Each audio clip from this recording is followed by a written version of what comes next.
many of you are ready to grow in your leadership? Most of the times, the growth option is the scariest one. Imagine the legacy you would want and then work backwards. A rebel leader looks at every situation with curiosity. Don't become such an expert that you can't see things anymore. The question I'm asking is, will you lead when you are invited to? You might not be exactly where you want to be in life, But we need to look our fear straight in the eye. and find your groove. Our legacy is defined by how we treat others. The ability to take social risks is as important as a breakthrough idea. Only you can choose how you want to impact your society. What's the best that can happen? The very reason you are where you are is because you're the right person for this moment.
How many of you are ready to grow in your leadership?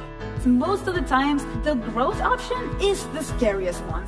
Imagine the legacy you would want and then work backwards. A rebel leader looks at every situation with curiosity. Don't become such an expert that you can't see things anymore. The question I'm asking is, will you lead when you are invited to? You might not be exactly where you want to be in life, But we need to look our fear straight in the eye. and find your groove. Our legacy is defined by how we treat others. The ability to take social risks is as important as a breakthrough idea. Only you can choose how you want to impact your society. What's the best that can happen? The very reason you are where you are is because you're the right person for this moment.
How many of you are ready to grow in your leadership? Most of the times, the growth option is the scariest one. Imagine the legacy you would want and then work backwards. A rebel leader looks at every situation with curiosity. Don't become such an expert that you can't see things anymore. The question I'm asking is, will you lead when you are invited to? You might not be exactly where you want to be in life. But we need to look our fear straight in the eye. And find your groove. Our legacy is defined by how we treat others. The ability to take social risks is as important as a breakthrough idea. Only you can choose how you want to impact your society. What's the best that can happen? The very reason you are where you are is because you're the right person for this moment.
How many of you are ready to grow in your leadership? Most of the times, the growth option is the scariest one. Imagine the legacy you would want and then work backwards. A rebel leader looks at every situation with curiosity. Don't become such an expert that you can't see things anymore. The question I'm asking is, will you lead when you are invited to?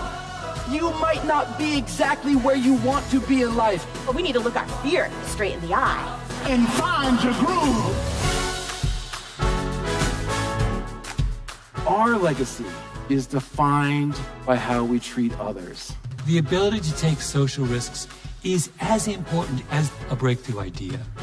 Only you can choose how you want to impact your society. What's the best that can happen? The very reason you are where you are is because you're the right person for this moment.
Good morning Greater People. Wow, senang sekali hari ini saya Wilson ditemani. Saya Jessica. Dapat menjumpai saudara semua dalam ibadah Good Friday. Wah, senang sekali ya Yes, kita bisa berkumpul di sini bersama-sama merayakan Good Friday. Luar biasa sekali ya. Tapi kita juga mau menyambut teman-teman yang mengikuti ibadah online di rumah yang live streaming melalui YouTube. Hai semuanya. Kami menyambut saudara semua dengan penuh sukacita dan berharap saudara semua dalam keadaan sehat selalu. Dan di Good Friday yang spesial ini, kami bersama-sama juga akan mengadakan perjamuan kudus. Jadi bagi jemaat semua yang beribadah di rumah, saudara bisa mempersiapkan roti dan anggur di rumah masing-masing. Betul, dan kita juga mau ingatkan bahwa besok minggu kita juga punya ibadah yang lebih spesial, yaitu Resurrection Sunday, Minggu 17 April 2022. Diadakan seperti biasa, onsite dan online 2 kali jam 8 dan jam 10 pagi. Pastikan jemaat semua tidak melewatkannya karena besok minggu kita akan merayakan kebangkitan Tuhan kita bersama-sama. Wow, luar biasa sekali ya. Dan aku ada good news nih Ko Wilson. Apa nih, Yes? Khususnya buat parents dan juga kids. Bahwa setelah 2 tahun, adik-adik kita ini yang di iKids beribadah secara online, bulan depan sebentar lagi mereka bisa beribadah secara onsite. Wow, tentunya ini news yang ditunggu-tunggu semua ya untuk parents dan juga kids. Dan IFGF Kids akan membuka Sunday School secara onsite mulai 8 Mei 2022. Hanya ada 1 kali ibadah yaitu pukul 10 pagi untuk kelas Joyful yaitu kelas 1 sampai 4 SD dan Mighty kelas 5 sampai 6 SD. Dan untuk mengikuti Sunday School ini, parents tidak perlu mendaftar melalui aplikasi IFGF Semarang. Jadi hanya perlu melakukan check-in sebelum ibadah mulai dan melakukan check-out pada saat Sunday School-nya selesai. Dan yang terpenting, parents juga harus menghimbau anak-anaknya untuk tetap memperhatikan protokol kesehatan. Jadi semuanya boleh berjalan dengan aman dan semuanya tetap sehat. Wow, ini good news sekali untuk para parents dan kids ya. Tentunya. Yes, ya. Tapi ternyata kita juga punya good news untuk para leader, baik leaders di gereja, pelayanan, dunia kerja, ataupun leaders dimanapun Anda. Karena IFGF Semarang tahun ini kembali mengadakan GLS atau Global Leadership Summit yang akan diadakan 2 kali secara online tanggal 23 dan 30 April 2022. Acara ini pastinya akan luar biasa sekali untuk para leaders karena akan mengasah dan memperbesar kapasitas kepemimpinan kita semua. Jadi untuk para leaders segera daftarkan diri Anda dan jangan kelewatan. Wah, keren sekali ya. Luar biasanya IFGF ini begitu prepare mempersiapkan leader-leadernya dengan acara-acara yang tentunya spesial dan harus diikutin karena ini pasti keren banget. Dan ada satu pengumuman lagi bahwa IFGF Praise akan membuka audisi bagi jemaat semua yang memiliki talenta di bidang vokal dan musik yaitu pada tanggal 26 dan 27 April 2022. Audisinya akan diadakan pada pukul 6 sore di The Sanctuary. Jadi jemaat semua yang memiliki kerinduan dan panggilan untuk melayani di bidang ini bisa mendaftarkan diri melalui link di bio Instagram @IFGF Semarang atau saudara juga bisa mendaftar melalui information desk setelah ibadah selesai. Oke, dan kita juga mau mengajak saudara semua untuk bisa memberikan persembahan dan persepuluhan yang caranya mudah sekali. Gimana ya caranya? Iya, saudara bisa memberikan persembahan, caranya bisa melalui kotak persembahan yang kami letakkan di depan The Sanctuary atau saudara juga bisa transfer ke nomor rekening yang ada di layar. Betul, dan saudara juga bisa scan QR Code yang ada di kursi atau layar Anda saat ini atau melalui mesin edisi yang ada di information desk. Oke, sepertinya info yang kita kasih udah lengkap ya Yes ya. Lengkap sekali. Jadi tanpa berlama-lama lagi, mari kita siapkan hati dan pikiran kita untuk menerima yang terbaik dari Tuhan. Have a blessed Good Friday and enjoy the service.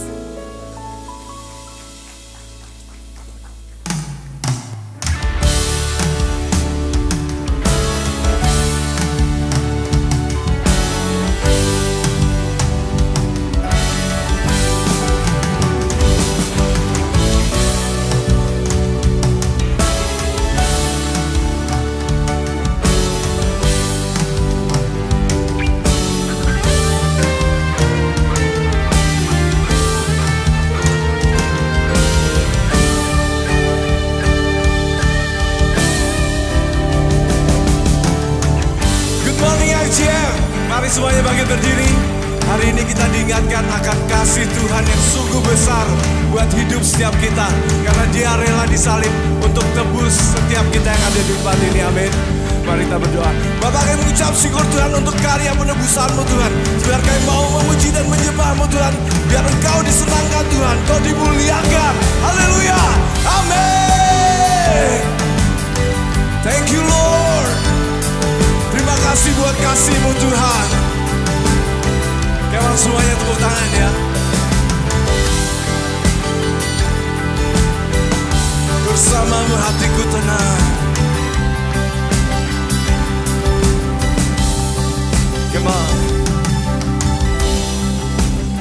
bersamamu, hatiku tenang, aman dalam-Mu, hadirat-Mu Tuhan, hadirat-Mu, ku ingin selalu berada dekat-Mu, bersujud di kaki-Mu, ulutku menyembah-Mu penuhi dengan kasih-Mu. Siapa yang dapat menggantikan-Mu? Hanya padamu jiwaku berseru. Serukan Yesus, terindah bagiku.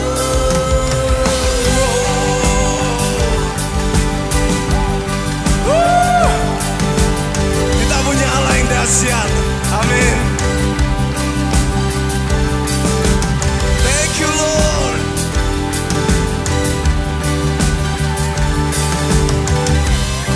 Kami bersujud Tuhan, bersujud. Kami rendahkan diri kami Tuhan. Mulutku menyembah-Mu penuhiku dengan kasih-Mu. Siap, come on. Siapa yang dapat menggantikan-Mu? Hanya padamu jiwaku berseru. Yesus, terindah kami selalu Tuhan berada dekat-Mu, angkat tangan-Mu, jiwaku berseru. Yesus, Yesus, terindah bagiku. Katakan sama-sama. God, you're so good. God, you're so good. You're so good to me. Yeah, pagi hari ini rasakan kebaikan Tuhan. Amin. You are good.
without hope, without light, till from heaven you came running. There was mercy in your eyes to fulfill the law and prophets. To a virgin came the word, from a throne of endless glory to a cradle in the dirt. Let's praise His name. Praise the Father, praise the Son, praise the Spirit, three in one. God of glory, majesty, praise forever to the King of Kings. Berikan sorak-sorai bagi Dia. To reveal the kingdom coming and to reconcile the lost, to redeem the whole creation. You did not despise the cross, for even in your sorry you saw to the other side, knowing this was our salvation. Jesus for our sake you died.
Sebab tidak ada satu pribadi pun yang rela menyerahkan nyawanya untuk menebus setiap dosa-dosa kita, kecuali satu pribadi di dalam Yesus Kristus.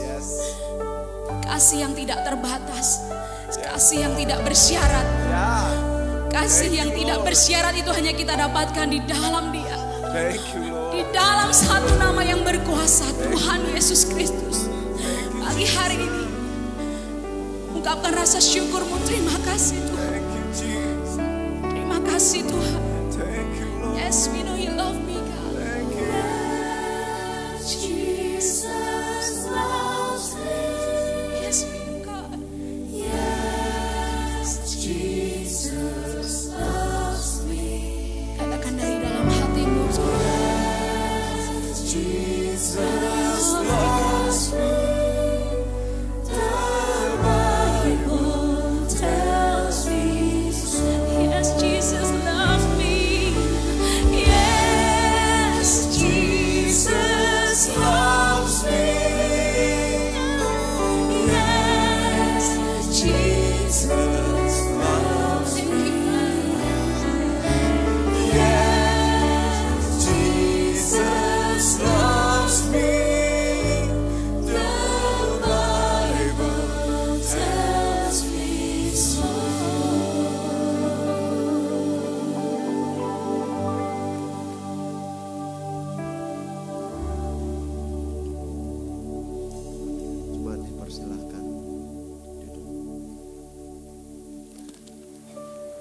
Tanto Via Dolorosa in Jerusalem that day, the soldiers tried to clear the narrow street, but a crowd pressed in to see the man condemned to die on Calvary.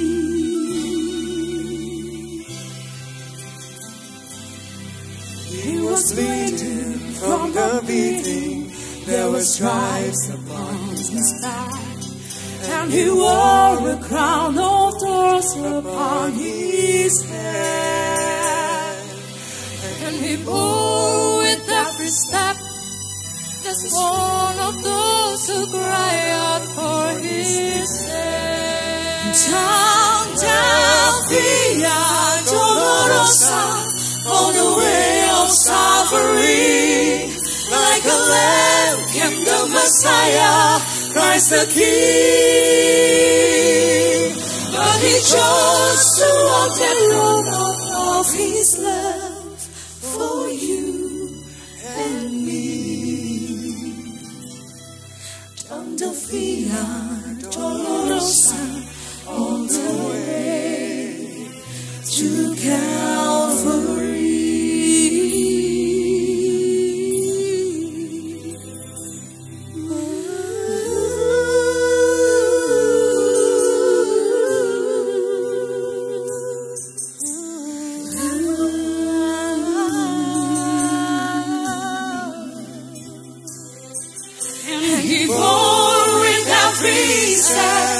The scorn of those who cry out for his death. Down Via Dolorosa, on the way of suffering, like a lamb came the Messiah, Christ the King.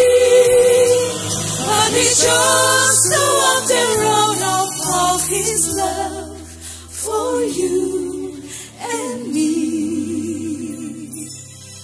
Tanto Via Dolorosa, on the way to Calvary. The blood that will cleanse the souls of all men made its way to the heart of Jerusalem.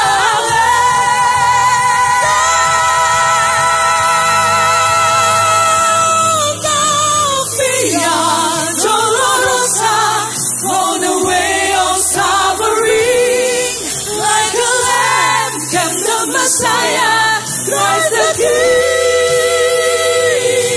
But he chose to walk the road of his love for you and me. Tanto Via Dolorosa, on the way to Calvary.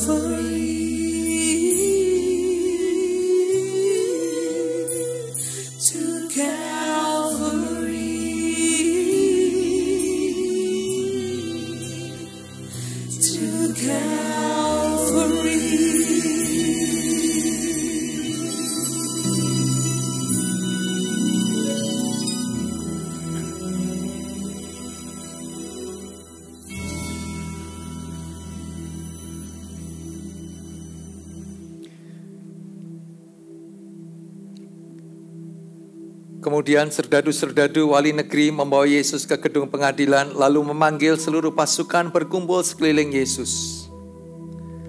Mereka menanggalkan pakaiannya dan mengenakan jubah ungu kepadanya. Mereka menganyam sebuah mahkota duri dan menaruhnya di atas kepalanya. Lalu memberikan dia sebatang buluh di tangan kanannya. Kemudian mereka berlutut di depannya dan mengolok-olok dia, katanya, "Salam, hai Raja orang Yahudi." Mereka meludahinya dan mengambil buluh itu dan memukulkannya ke kepalanya. Sesudah mengolok-olok dia, mereka menanggalkan jubah itu daripadanya dan mengenakan pula pakaiannya kepadanya. Kemudian mereka membawa dia keluar untuk disalibkan. Ketika mereka berjalan keluar kota, mereka berjumpa dengan seorang dari Kirene yang disebut Simon. Orang itu mereka paksa memikul salib Yesus. Maka sampailah mereka di suatu tempat yang bernama Golgota, artinya tempat tengkorak.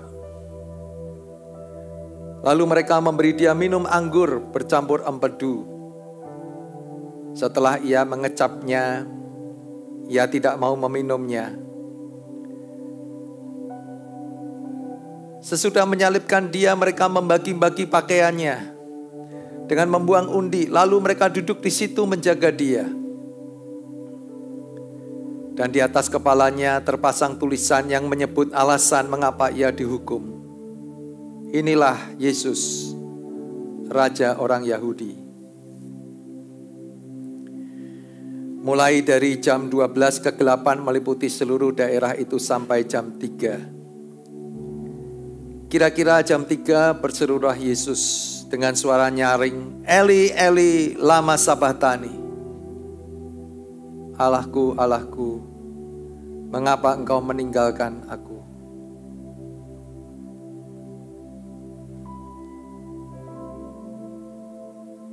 Dan segeralah datang seorang dari mereka yang mengambil bunga karang, mencelupkannya ke dalam anggur asam, lalu mencucukkannya pada sebatang buluh dan memberi Yesus minum.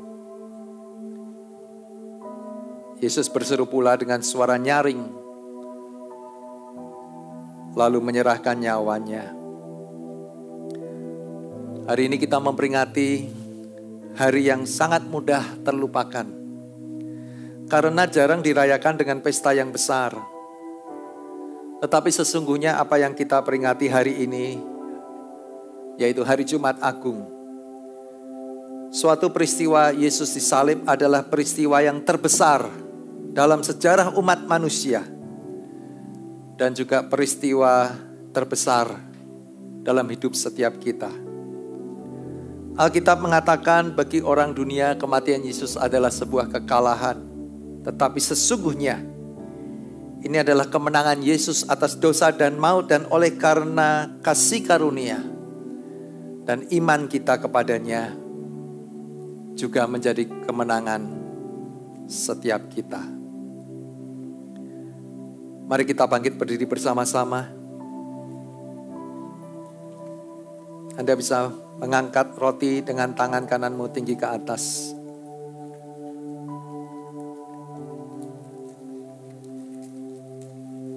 Kita akan mengambil bagian dalam perjamuan kudus.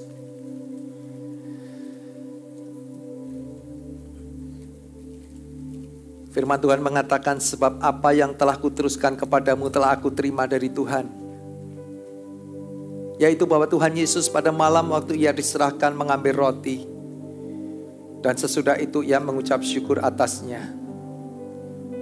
Ia memecah-mecahkannya dan berkata, inilah tubuhku yang diserahkan bagi kamu. Perbuatlah ini menjadi peringatan akan aku. Hari ini kami mau mengambil bagian dalam perjamuan kudus Tuhan. Tidak hanya menjadi sebuah ritual dan kebiasaan. Tetapi kami mau mengenang kematian-Mu di atas kayu salib. Yang bagi orang dunia adalah sebuah kekalahan. Tetapi sesungguhnya adalah kemenangan. Kemenangan-Mu atas dosa dan maut. Dan melalui iman menjadi kemenangan dalam setiap kehidupan kami. Oleh karena kami tidak lagi binasa. Tetapi kami beroleh hidup yang kekal. Sesuatu yang tidak bisa dibeli oleh harta dunia. Diberikan kepada kami secara cuma-cuma oleh kasih karunia. Hari ini kami mau mengenang tubuh-Mu yang terpecah di atas kayu salib Tuhan. Tetapi oleh persembahan diri-Mu inilah dosa kami dihapuskan. Dan kami dipulihkan menjadi anak-anak-Mu. Terima kasih Tuhan Yesus. Mari kita makan roti ini bersama-sama dalam nama Tuhan Yesus.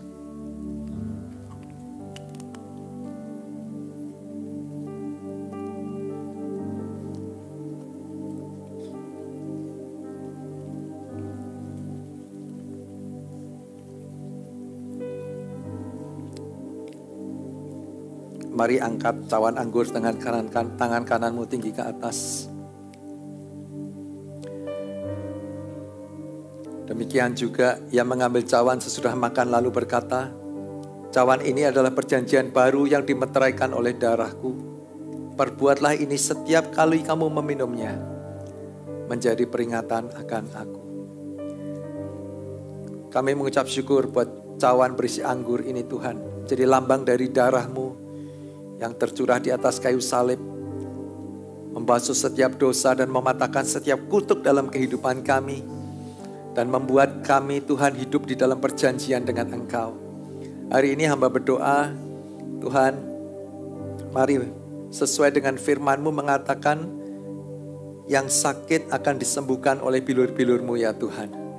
Hamba berdoa, Tuhan biarlah perjamuan kudus hari ini mengingatkan kembali kepada kami besarnya kasih Tuhan dalam kehidupan kami.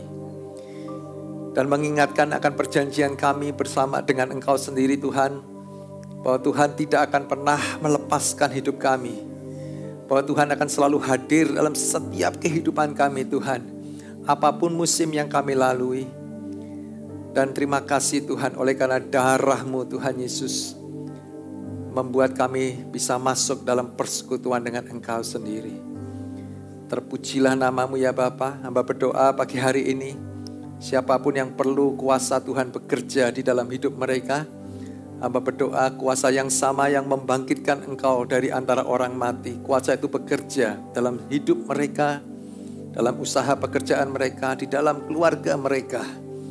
Bahkan yang sakit hari ini oleh bilur-bilur-Mu disembuhkan di dalam nama Tuhan Yesus. Mari kita minum bersama-sama.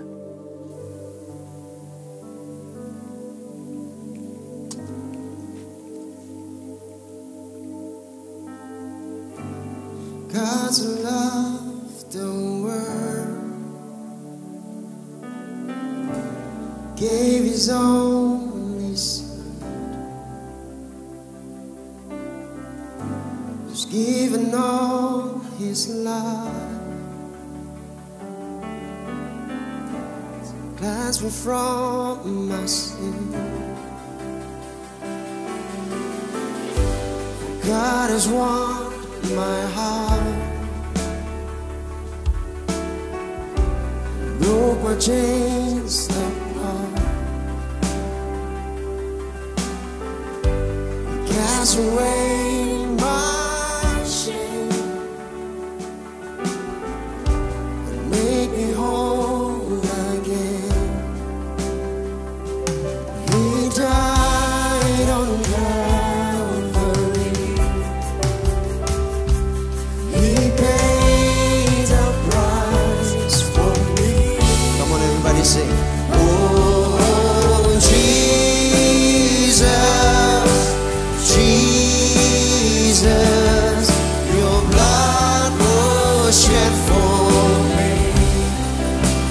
Oh, Jesus, Jesus, your cross has set me free. Sing it again. Oh, Jesus,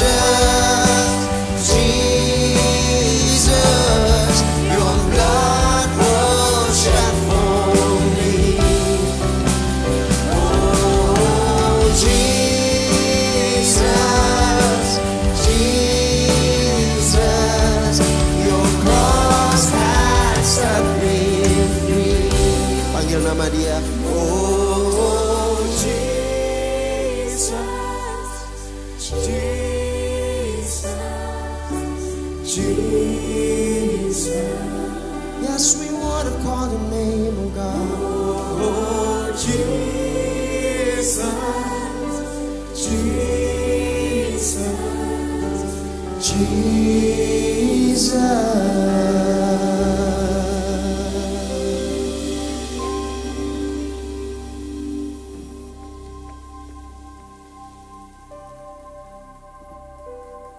Biarlah di hari Jumat Agung ini Tuhan juga boleh berbicara dan bekerja dalam setiap kehidupan kami Tuhan.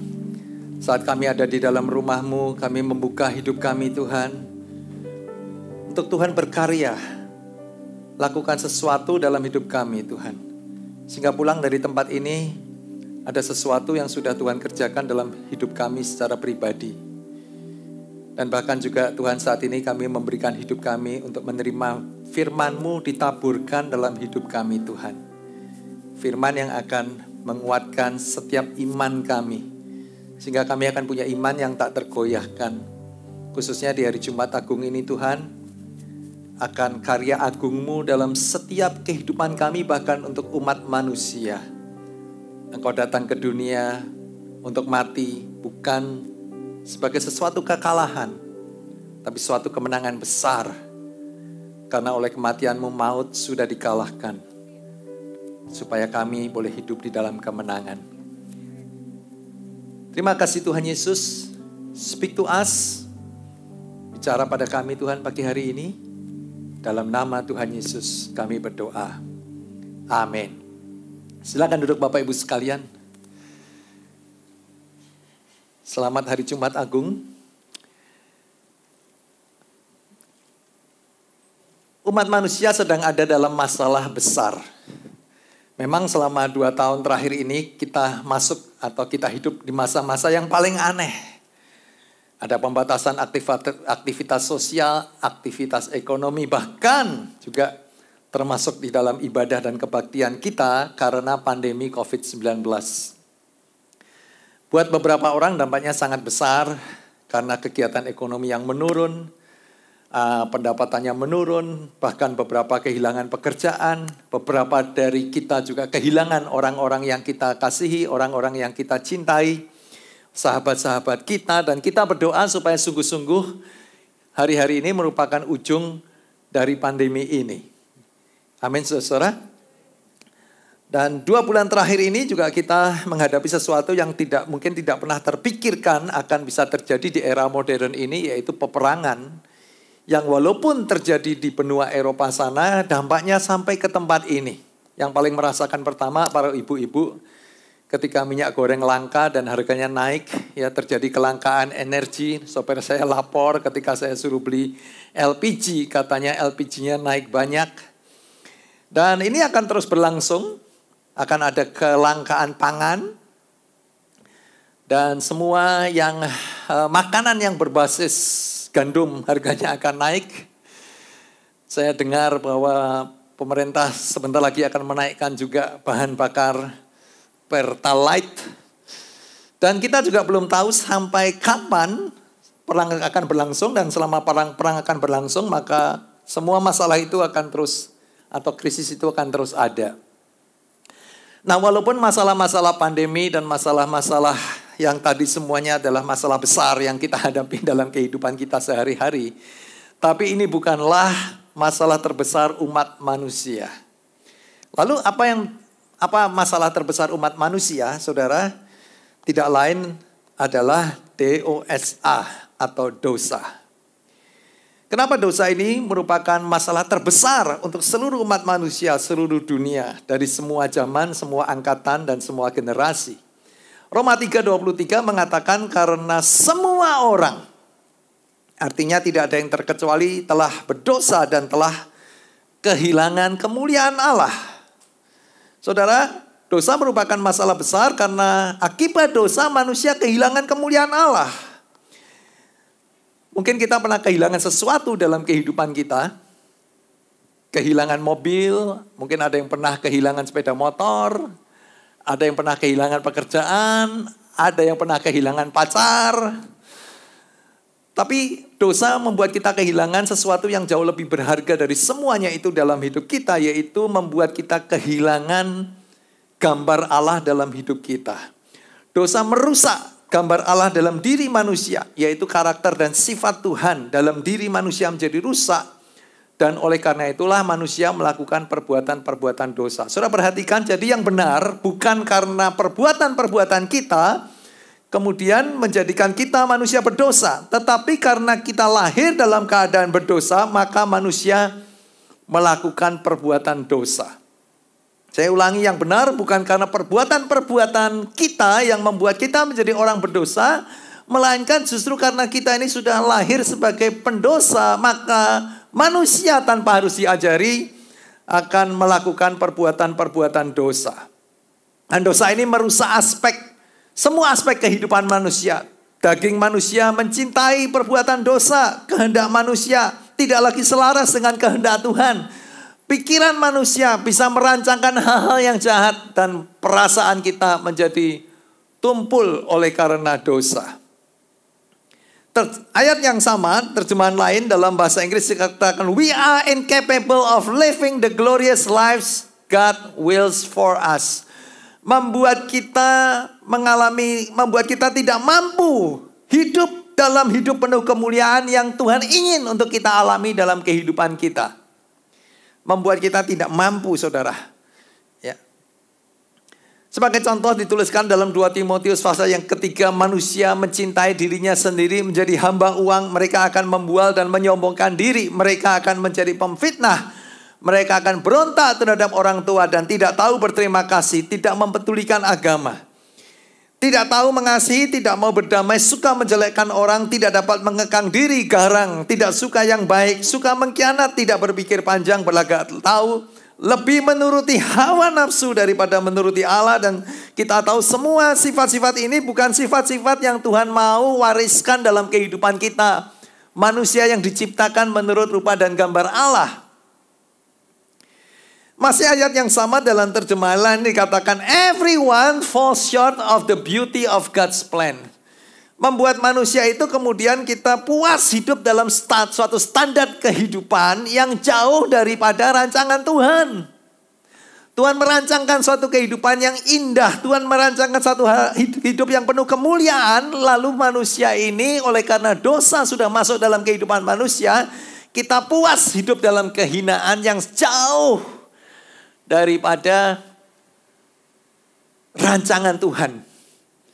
Kita nggak bisa melihat lagi the beauty of God's plan. Kita merasa ya beginilah hidup di dunia ini. Saudara, tipuan terbesar setan adalah untuk menyepelekan dosa. Listen, perhatikan baik-baik. Tipuan terbesar setan, bahkan strategi yang sama setan masih terus pakai sampai hari ini. Bahkan dalam kehidupan anak-anak Tuhan adalah untuk kita menyepelekan dosa. Seolah-olah dosa itu ya ada, tapi seolah-olah it's okay. Kejadian 3 ayat 1, adapun ular ialah yang paling cerdik dari segala binatang di darat yang dijadikan Tuhan Allah. Ular itu berkata kepada perempuan itu, tentulah Allah berfirman, semua pohon dalam taman ini jangan kamu makan buahnya. Bukan, memang dari dulu kerjaannya ini menipu, saudara. Lalu sahut perempuan itu kepada ular, buah pohon-pohonan dalam taman ini boleh kami makan. Tetapi tentang buah pohon yang ada di tengah-tengah taman, Allah berfirman.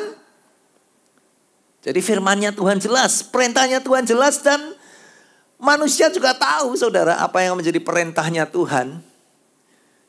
Jangan kamu makan atau raba buah itu, nanti kamu mati.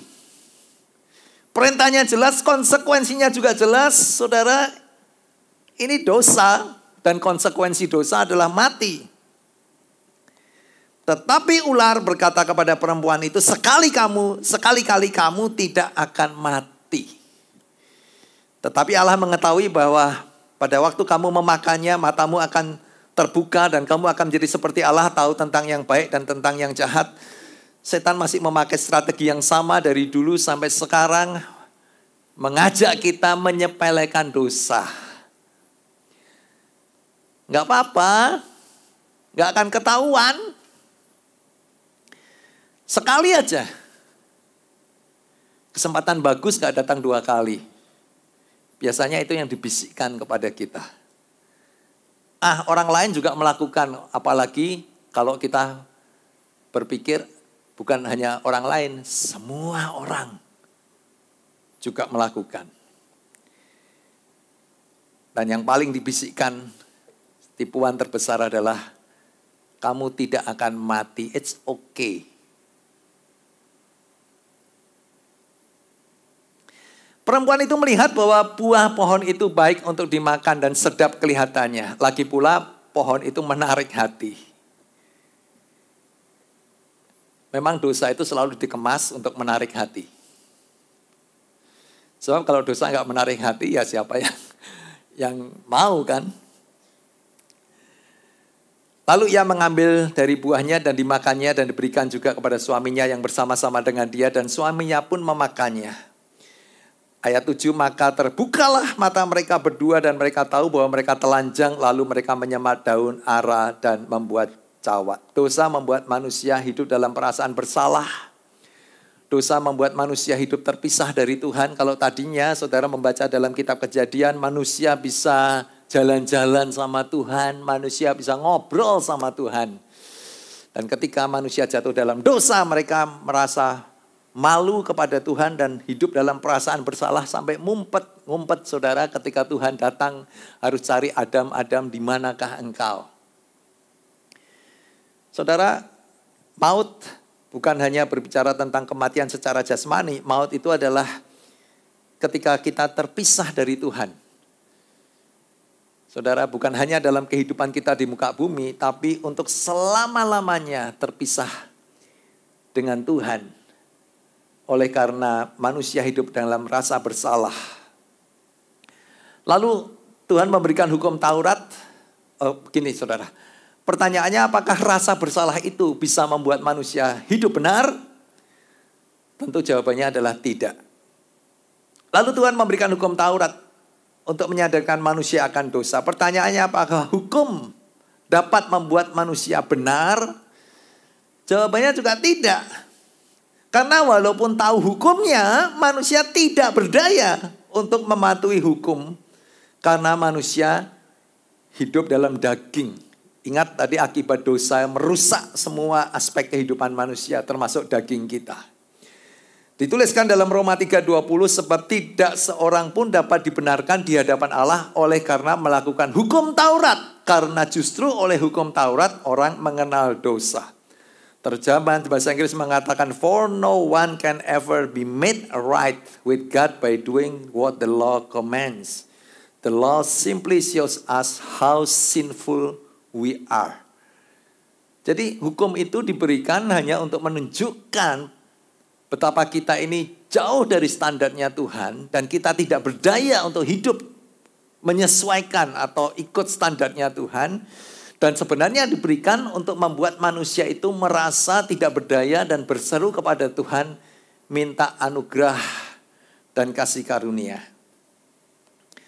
Roma 5:12 mengatakan, sebab itu sama seperti dosa telah masuk ke dalam dunia oleh satu orang dan oleh dosa itu maut. Saudara, ini yang saya katakan tadi, kenapa dosa ini menjadi masalah terbesar umat manusia, karena dosa ini membawa maut masuk dalam kehidupan kita. Maut sekali lagi adalah memisahkan atau manusia hidup terpisah dengan Tuhan. Demikianlah maut telah menjalar kepada semua orang karena semua orang telah berbuat dosa. Amplified Bible mengatakan, so death spread to all people and no one being able to stop it or escape its power. Tidak ada orang yang bisa dengan kekuatan manusia, saudara, menolak dosa atau bahkan mengalahkan maut. Gak ada, dikatakan no one being able to stop it or escape its power because they all sinned. Ayat 14 mengatakan, sungguh pun demikian maut telah berkuasa dari zaman Adam sampai kepada zaman Musa. Terjemahan lain ini mengatakan bahkan Musa, pembawa hukum itu pun tidak bisa luput. Atau hukum itu, Musa ini pembawa hukum, tapi hukum itu tidak bisa meloloskan Musa dan membuat dia menjadi orang benar. Saudara,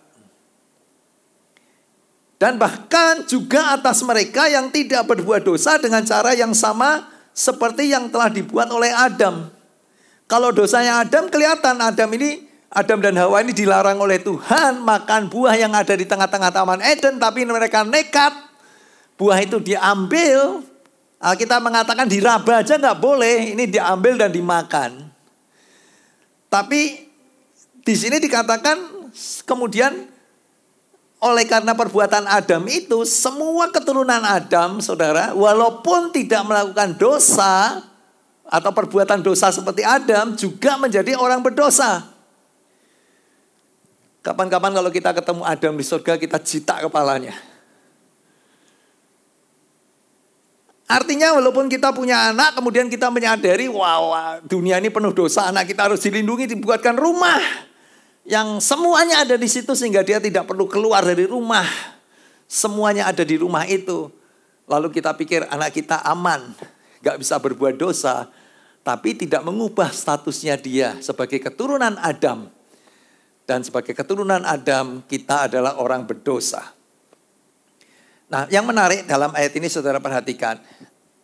Dalam bahasa Inggris Amplified Bible mengatakan Adam is a type of Christ who came to come, but in reverse. Adam brought destruction, Christ brought salvation. Yang menarik bahwa kemudian kenapa Kristus itu perlu datang ke dunia dan mati di kayu salib, karena perbuatan Kristus itulah yang akan memulihkan atau memutar balik, ya, reverse. Apa yang ketidaktaatan Adam perlu kematian Yesus untuk supaya manusia dibebaskan dari dosa yang turun-menurun dari Adam kepada seluruh umat manusia. Listen, Tuhan menciptakan manusia untuk hidup dalam kemerdekaan, tetapi dosa membuat manusia hidup dalam perbudakan. Guys, jangan pernah tertipu oleh tipuan setan untuk kita menyepelekan dosa. Dosa ini bukan masalah sepele, dan dosa is not okay. Tuhan menciptakan manusia untuk berkuasa. Dosa membuat manusia hidup dalam ketidakberdayaan. Tuhan menciptakan manusia hidup dalam kemuliaan. Dosa membuat manusia hidup dalam kesia-siaan. Pertanyaannya, bagaimana manusia dapat diselamatkan dari masalah ini? Ada dua cara. Cara manusia dan cara Tuhan. Cara manusia disebut agama, caranya Tuhan adalah kasih karunia. Saudara, agama adalah cara manusia untuk memperoleh penebusan. Ya, cara manusia biasanya lewat perbuatan baik atau lewat sedekah. Filosofi paling populer, kalau sedekahmu lebih banyak dari dosamu, mudah-mudahan pintu pengampunan akan dibukakan bagimu. Cara manusia. Masuk di akal sih. Atau berbuat baiklah kepada sesamamu. Bukan hanya kepada sesama, bila perlu kepada semut. Jangan diinjak. Mudah-mudahan kebaikanmu lebih banyak daripada dosamu. Masuk akal. Tapi itu cara manusia. Atau kita mau pakai caranya Tuhan. Roma 3:21 mengatakan Allah mempunyai jalan untuk membenarkan manusia. Jalannya Tuhan nih. Bukan dengan hukum Taurat. Dan sekarang Allah sudah menunjukkan jalan yang baru itu. Ayat 22. Allah membuat manusia benar melalui iman mereka kepada Yesus Kristus. Caranya Tuhan. Allah melakukan itu untuk semua orang yang percaya kepada Kristus. Karena semua orang sama. Efesus 1 ayat 7 mengatakan sebab di dalam Dia dan oleh darahnya. Caranya Tuhan. Kita beroleh penebusan. Cara manusia beroleh penebusan tapi ikut caranya Tuhan. Yaitu pengampunan dosa menurut kekayaan kasih karunia-Nya. Caranya dunia lewat agama, caranya Tuhan lewat kasih karunia. Karena itu, saudara-saudara yang Tuhan kasihi, kematian Tuhan Yesus di kayu salib adalah cara Allah untuk menebus dosa manusia. Dan ini adalah satu-satunya cara. Kalau ada cara lain, kalau manusia bisa keluar dari upah dosa, manusia bisa keluar dari maut dengan cara manusia, Yesus nggak perlu mati di kayu salib. Seberapapun kebaikan manusia, tidak cukup untuk menutupi dosanya Adam. Semua manusia di dunia ini kita ajarin berbuat baik semuanya. Tidak cukup untuk menutup dosa satu orang, yaitu Adam. Sebaiknya seberapapun besarnya dosa manusia, kasih karunia Tuhan lebih dari cukup untuk menghapuskannya. Yang percaya katakan amin. Ibrani 10 ayat 10 mengatakan Yesus Kristus sudah melakukan apa yang dikehendaki Allah dan mempersembahkan dirinya sebagai korban. Karena itulah saya katakan ya, hari Jumat Agung ini adalah sebenarnya puncak dari semua perayaan-perayaan kita. Karena kalau nggak ada Jumat Agung ini, semua apapun yang kita lakukan setiap hari Minggu di tempat ini nggak akan ada artinya, saudara. Lebih baik kita party di tempat lain. Kecuali kita merayakan kemenangan Yesus di atas kayu salib. Dengan persembahan itu yang dilakukannya hanya sekali saja untuk selama-lamanya. Kita semua dibersihkan dari dosa. Pagi hari ini saya mengajak yuk kita belajar 3 kebenaran tentang kematian Yesus yang saya berharap akan menguatkan iman kita semuanya, saudara ya. Dan kita bisa berkata tidak kepada semua tipuan iblis untuk kita menyepelekan dosa. Yang pertama, kematian Kristus membuat kita kembali hidup dalam kemerdekaan. Roma 3:24 mengatakan oleh kasih karunia telah dibenarkan dengan cuma-cuma karena penebusan dalam Kristus Yesus. Yang membuat kita bisa dibenarkan adalah penebusan Kristus Yesus di atas kayu salib. Lalu oleh kasih karunia kita ini dibenarkan. Terjemahan bahasa Inggris mengatakan they are made right. Dibenarkan by God with His grace. Oleh karena kasih karunia, that is a free gift. Arti kasih karunia adalah pemberian yang cuma-cuma. They are made right with God by being made free from sin through Jesus Christ.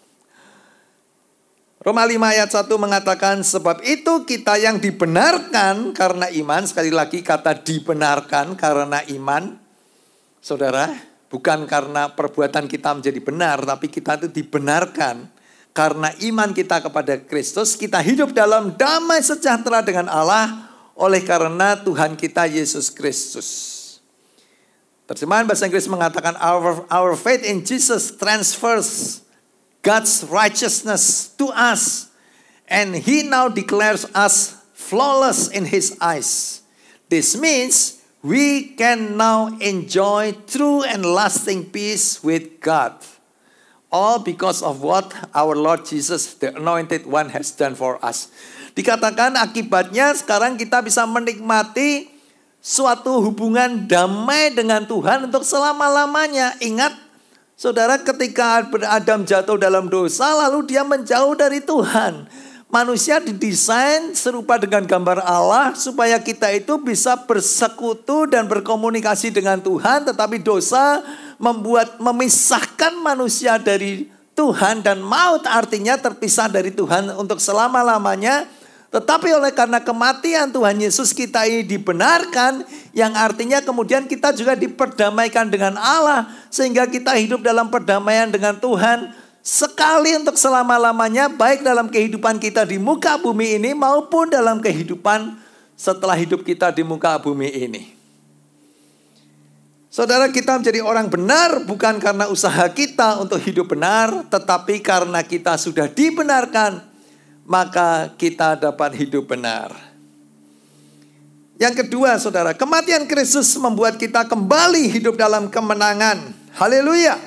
Roma 5:15 mengatakan, tetapi karunia Allah tidaklah sama dengan pelanggaran Adam, sebab jika karena pelanggaran satu orang semua orang telah jatuh di dalam kuasa maut, jauh lebih besar lagi kasih karunia Allah dan karunia-Nya yang dilimpahkannya atas semua orang karena satu orang, yaitu Kristus Yesus atau Yesus Kristus. Ayat 16, hadiah ini, kasih karunia Allah, juga jauh lebih besar daripada dosa orang yang satu itu, dosanya Adam. Sebab sesudah satu orang melakukan pelanggaran, keluarlah vonis bersalah. Tetapi sesudah banyak orang berbuat dosa, datanglah hadiah dari Allah, namanya kasih karunia, saudara, yang menyatakan tidak bersalah. Ayat 17, karena pelanggaran satu orang, kematian menjalar kemana-mana melalui orang yang satu itu. Nanti kalau kita ketemu Adam di surga, kita jitak kepalanya. Betapa lebih besar lagi akibat dari apa yang dilakukan oleh satu orang yang lain, yaitu Kristus Yesus. Ingat tadi ayat yang kita baca, saudara, Adam datang ke dunia membawa distraction. Atau perbuatan Adam, saudara, bukan Adam datang ke dunia. Perbuatan Adam membawa distraction, tapi kedatangan Kristus membawa salvation. Betapa lebih besar lagi akibat dari apa yang dilakukan oleh satu orang lain, yaitu Yesus Kristus. Melalui Dia Allah melimpahkan rahmat-Nya kepada begitu banyak orang, dan dengan cuma-cuma memungkinkan mereka berbaik kembali dengan Allah, diperdamaikan dengan Allah. Mereka akan berkuasa di dunia ini melalui Kristus. Terjemahan bahasa Inggris mengatakan, for all who receive it will live in triumph over sin and death through this one man, Jesus Christ. Ayat 21, dosa pernah memakai kematian untuk menguasai kita.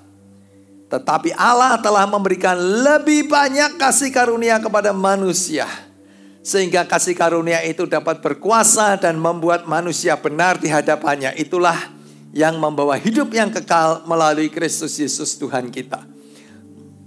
Ayat yang sama, saudara, terjemahan Message menerjemahkan dengan sangat indah sekali. Mengatakan, but sin didn't and doesn't have a chance and competition with the aggressive forgiveness we call grace. When it's sin versus grace, grace wins hands down. Dosa tidak memiliki kesempatan bersaing dengan pengampunan yang disebut kasih karunia. Ketika dosa berhadapan dengan kasih karunia menang telak. Haleluya. Karena itulah kita bisa berkata seperti apa yang dikatakan 1 Korintus 15 ayat 55. Hai maut, di manakah kemenanganmu? Hai maut, di manakah sengatmu? Sengat maut ialah dosa, dan kuasa dosa ialah Taurat. Tetapi syukur kepada Allah yang telah memberikan kepada kita kemenangan oleh karena Yesus Kristus Tuhan kita. Tidak ada alasan untuk kita terus tunduk dan diperbudak oleh dosa, karena maut sudah dikalahkan dan kita kembali hidup di dalam kemenangan. Yang percaya katakan amin. Kebenaran yang ketiga tentang kematian Kristus, saudara, kematian Kristus membuat kita kembali hidup dalam destiny ilahi. Efesus 1 ayat 3 mengatakan, terpujilah Allah Bapa dan Tuhan dari Tuhan kita Kristus Yesus, karena melalui persatuan kita dengan Kristus, Allah sudah memberikan kepada kita setiap berkat rohani yang ada di surga. Saudara, karena kematian Kristus, maka semua berkat rohani yang sudah disimpan di surga, sekarang Anda dan saya bisa terima dalam kehidupan kita di muka bumi ini. Amin.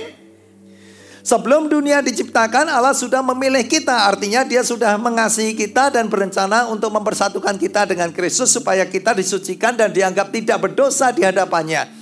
Sebelum dunia ini diciptakan, Allah sudah menetapkan kita untuk diangkat menjadi anak-anak-Nya melalui Kristus Yesus sesuai dengan kehendaknya. Dan saudara perhatikan, itulah yang berkenan kepadanya. Untuk Anda dan saya hidup sebagai anak-anak Tuhan, itulah yang Tuhan desain dan itu adalah kehendaknya. Bukan untuk kita menjadi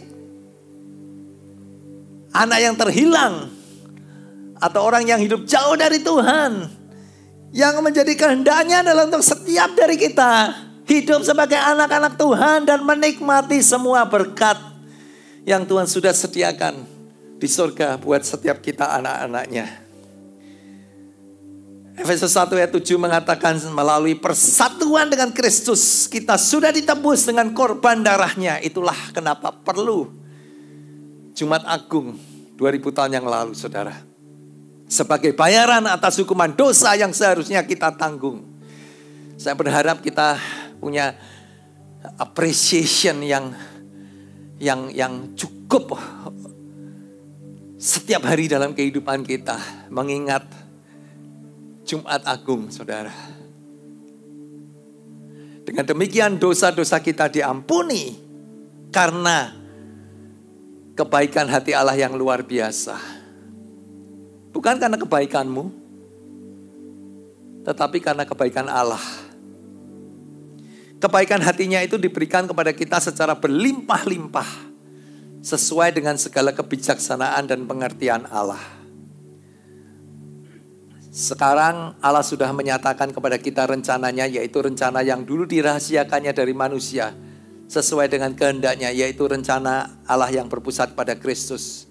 Dan Allah sudah menyelesaikan pada waktu yang sudah Dia tentukan. Itulah tujuan dari rencananya itu, supaya Kristus menjadi kepala atas segala sesuatu, baik yang ada di surga maupun ada yang di bumi. Inilah yang disebut ketuhanan Yesus Kristus. Efesus 1 ayat 11 dan 12. Ayat ini mengatakan, karena itulah di dalam Kristuslah kita menemukan siapa kita dan untuk apa kita hidup. Jauh sebelum pertama kali kita mendengar tentang Kristus dan membangkitkan harapan kita, Dia telah memperhatikan kita dan merancang kita hidup dalam kemuliaan. Ini rancangan Tuhan. Destiny ilahi yang Tuhan miliki buat setiap kita. Bagian dari tujuan keseluruhan yang Dia kerjakan dalam segala hal dan semua orang. Saudara, kematian Kristuslah yang membuat kita dapat kembali hidup dalam destiny ilahi kita, yaitu hidup dalam kemuliaan dan bukan hidup dalam kehinaan. Hidup dalam standarnya Tuhan dan bukan hidup dalam standar dunia. Hidup dalam berkat ilahi dan bukan dari mengais-ngais sampah yang ada di dunia. Supaya kita punya suatu kehidupan yang bernilai, berbuah, dan memuliakan Tuhan. Ini adalah suatu anugerah yang paling berharga buat kita, yang tidak bisa dibeli oleh harta dunia. Satu ayat terakhir. 3 ayat terakhir. Aku berdoa supaya Allah membuka pikiranmu dan bisa mengerti kebenaran ini. Doa saya hari ini supaya semua dari kita, Tuhan bukakan pikiran kita ketika kita membuka hati kita, supaya kita tuh ngerti kebenaran ini. Dan kita pegang kuat-kuat dalam kehidupan kita. Maka kamu akan mengerti bahwa berkat-berkat yang Allah janjikan kepada orang-orang kudusnya sungguh melimpah dan mulia. Tadi saya katakan kita lebih senang mengais-ngais di dunia daripada melihat apa yang Tuhan sediakan buat kita. Doa saya supaya hari ini kita bisa mengerti. Dan kamu akan mengerti betapa besarnya kuasa yang Allah berikan kepada kita yang percaya.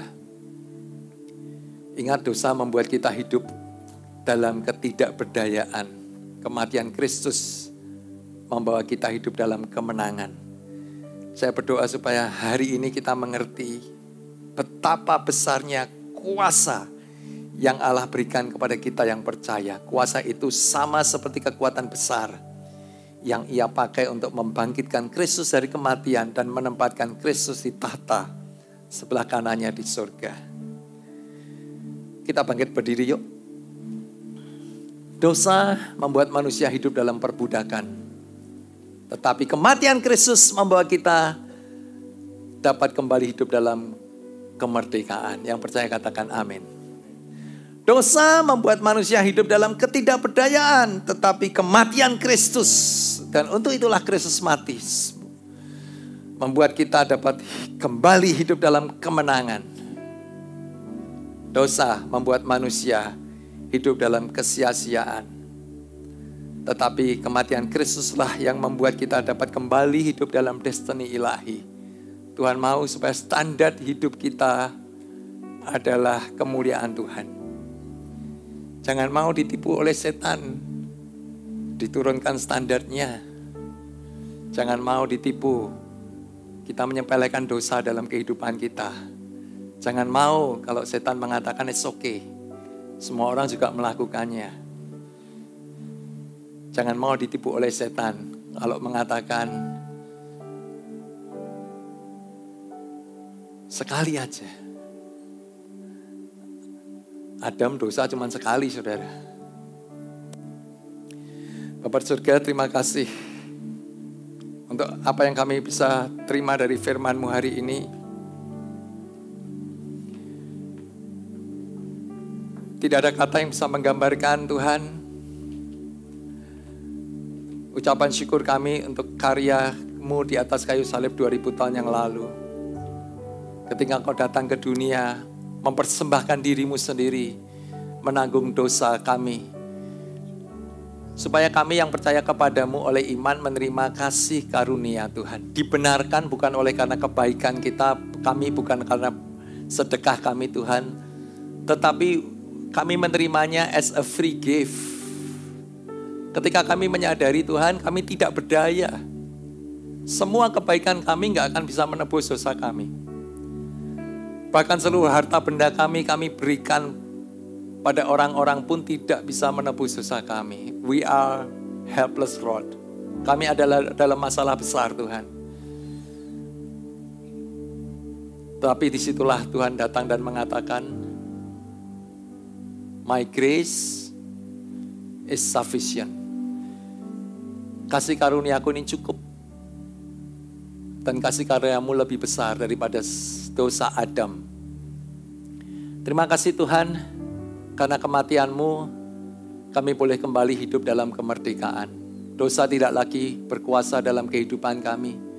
Oleh karena kematian-Mu, kami kembali diperdamaikan dengan Tuhan sebagai orang benar, sehingga kami bisa datang kepadamu Tuhan. Mengangkat tangan kami, dan Tuhan menerima kami apa adanya.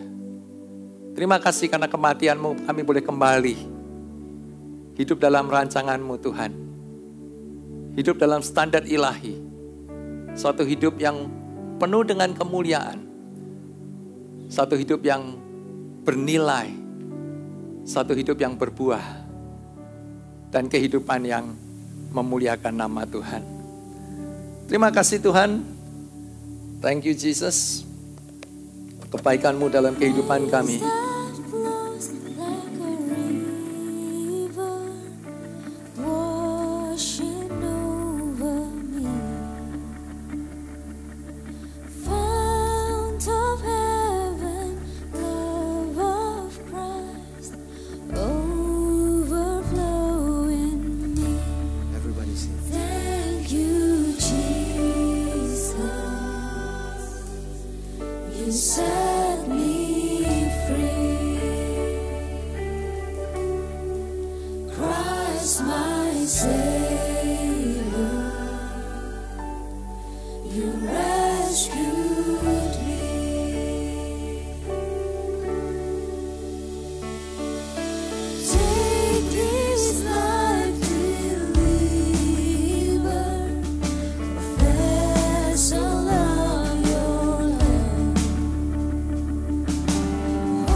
See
is my Savior.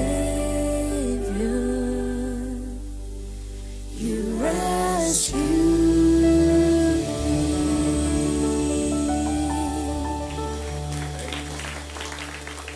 Jemaat Tuhan kasih, mari angkat kedua tanganmu. Demikian juga jemaat yang mengikuti ibadah secara online di rumah Anda, terimalah berkat Tuhan. Tuhan memberkati engkau dan melindungi engkau.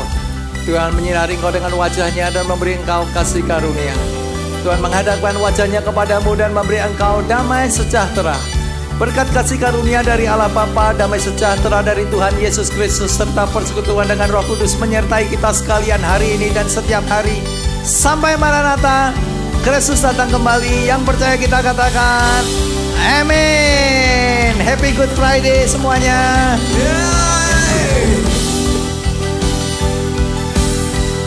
Kami bersujud Tuhan.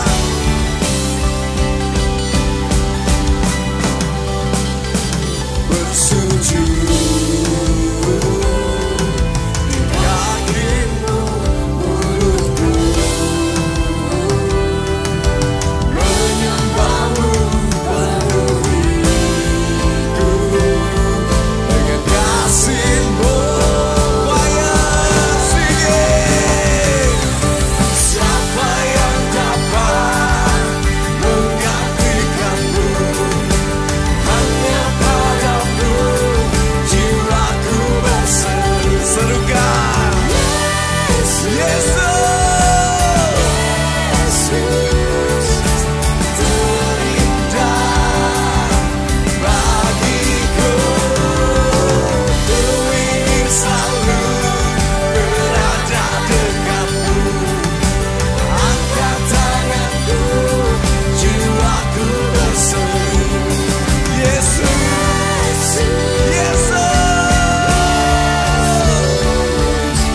terindah bagiku.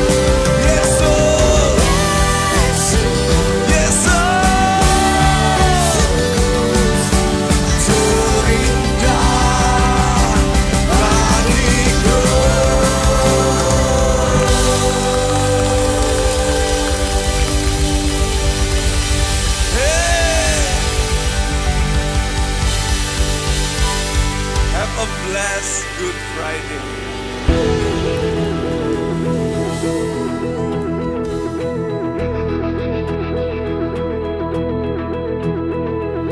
Faith is rising in the waiting, hope and trust in all that you said. Change is coming, so I am singing.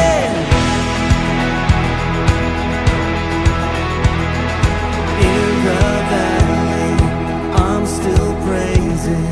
I can't see clearly, but I'm pushing through. Fear won't stop me when you are with me. When I pass through the waters, you're here with me. When I walk through the desert, your love shelters me. When I run through the fire, I won't be burned. The flames will not consume me, for my God is mighty.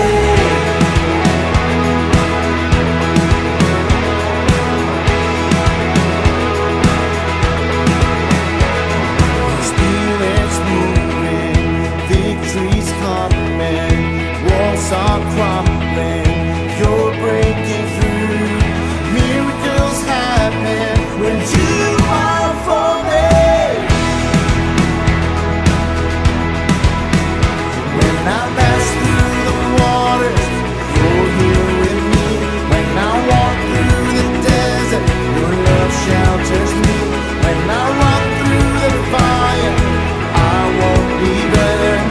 The flames will not consume me, for my God is mighty.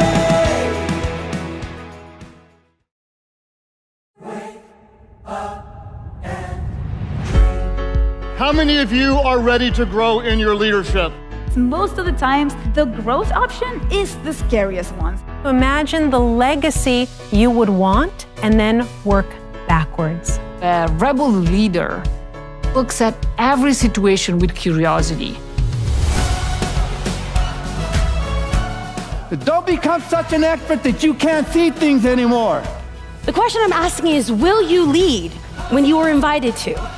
You might not be exactly where you want to be in life. But we need to look our fear straight in the eye. And find your groove. Our legacy is defined by how we treat others. The ability to take social risks is as important as a breakthrough idea. Only you can choose how you want to impact your society. What's the best that can happen? The very reason you are where you are is because you're the right person for this moment.